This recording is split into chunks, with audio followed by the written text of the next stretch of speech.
Hello, dear viewers and listeners. I'm Monica Kuzmanskaita. I'm a health and nutrition psychologist, and this is my podcast that I call Spoonful of Reason. And on this festive occasion, we discuss the goals that we tend to create for ourselves during the holidays, but also when we have a birthday or any other significant date in our life.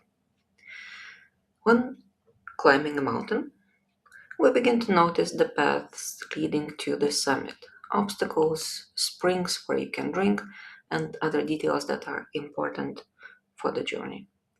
Goals work in the same way. When we know what we are striving for, we begin to notice the details that help us achieve our goal.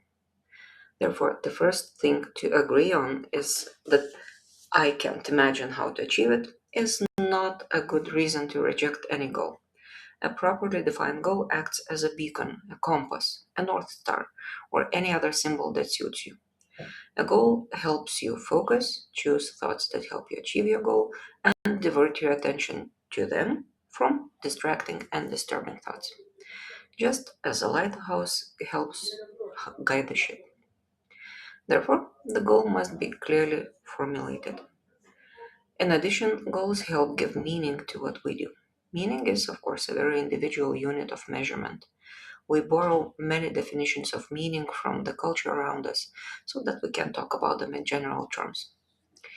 These are often internal goals, for example, self improvement, mastery, or health, or external goals, for example, money, status, or achievements. There are no right choices of meaning, or nor there are right goals. A suitable goal does not require negotiation or compromise, one that we can follow up with. It obviously is important. Our brains reward us with higher levels of dopamine when we achieve goals that are important and meaningful to us. It may require answering another question: what is meaningful to me personally? But that is an even better question for the turn of the year than the need to talk about the goals we have set. First the horse, then the cart. Abstract and poorly defined goals usually don't work. If we aim to be better, how will we know when we have achieved that goal? If we promise ourselves that we will feel it when the goal is achieved, we must remember that that feeling we use for evaluation will never be a stable phenomenon, and it will change depending on many circumstances, both within and beyond our control. Such feelings should not be associated with setting goals. It will be much easier to achieve goals and evaluate ourselves if we rely on external rulers or yardsticks. For example, planning to study a foreign language for 30 minutes a day rather than trying to study more. Therefore, the goal must be specific and measurable in specific units, not feelings. If the goals are too complex and ambitious, we will run out of steam along the way and fail to achieve them. If the goals are too simple, we will achieve them very quickly and will not get the expected inner satisfaction. Where precisely the middle path lies, suitable for each person individually, is a good question. Answering it may require input from others and an assessment of your own experience. However, with practice, this ability develops and yields increasingly accurate results. If we have no way to assess our capabilities, let's experiment, starting with the smallest step we can take in one go. If it's easy, let's double the next step. If it requires a lot of effort or is completely unachievable, let's halve the goal. Let's repeat it until we find a level that requires about 60 or 70% of our perceived capacity. Of course, the scale will depend on what we're aiming for. Here, we are only talking about the effort. So, goals should give us the feeling that we're operating at a higher level than usual, yet are achievable for us. If the goal does not fully align with your personality, it will be challenging to repeat the actions needed to achieve it. If we are striving for something that is not characteristic of us, but we still want it very much, let's make a plan that is more like a transformation than breaking ourselves down and rebuilding from scratch. Otherwise, our consciousness will generate many different self defense reactions that will actually sabotage our efforts. If we don't exercise at all, but dream of running a marathon, let's start with short walks, which we can then lengthen. Then we can increase our walking pace. Then we can start running shorter distances, and eventually run longer distances. Let your body go through all the stages of transformation. Little by little, it will become part of our personality, part of our identity. We will go from being a sitting person to a running person. Let's monitor our progress. The goal should not be a single point, it should be a sequence of steps that lead to the final point. The more often we notice our progress, the more often we reward ourselves with dopamine.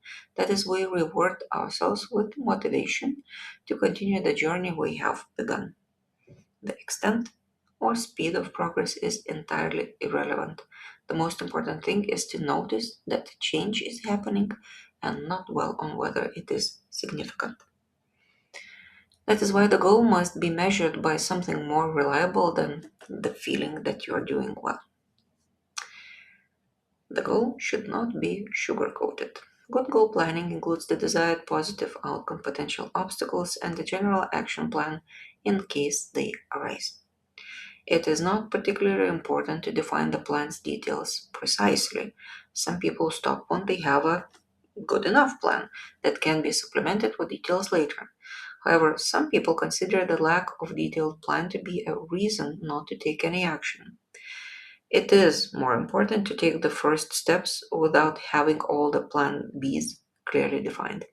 The more experience you gain from your activities, the more clearly you will be able to plan the next steps.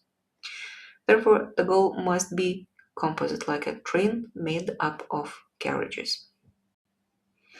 So, in summary, the goal must be clearly formulated, meaningful, measurable, sufficiently complex, and sufficiently easy, consistent with our personality structure, divided into intermediate stages, and monitored. And finally, few notes on setting goals during the holidays. A new year on the calendar does not mean a clean slate if we have not done anything about it. The date of New Year has no magic. Caught up in the festive mood, we overestimate our ability to act, plan our time, allocate resources, and then become unreasonably disappointed in ourselves. If we want to set annual goals, it is better to do so before the holidays, and if we have not done so until now, then after them. New Year, New Me is based on similar magic. A person does not change just because the date has changed. If we haven't done anything to change our personality, that is, we haven't started following a new routine, we have not confronted our expectations and automatic thoughts, attitudes, or ability to plan, then we probably haven't laid the foundation for new me. During the holidays, we want to decorate our goals as well. They become either more unattainable, more abstract, or borrowed from social media. Goals should be yours and for you alone, and social media will certainly not be left empty without your public promises. Holiday pledges place an unreasonable amount of trust in willpower.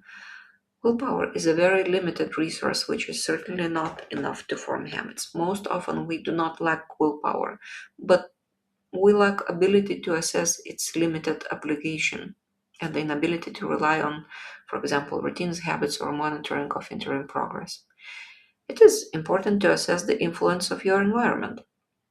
If it has encouraged you to behave in a certain way in the past, this influence will not disappear in the new year. We cannot control all the aspects of our environment, but we can control some. If we cannot change them, it is important to at least identify and warn ourselves about those that significantly influence the behavior we want to change. The festive euphoria forces us to evaluate our goals on all or nothing scale, so some initiatives may fizzle out as early as January. Remember, the train is made up of carriages.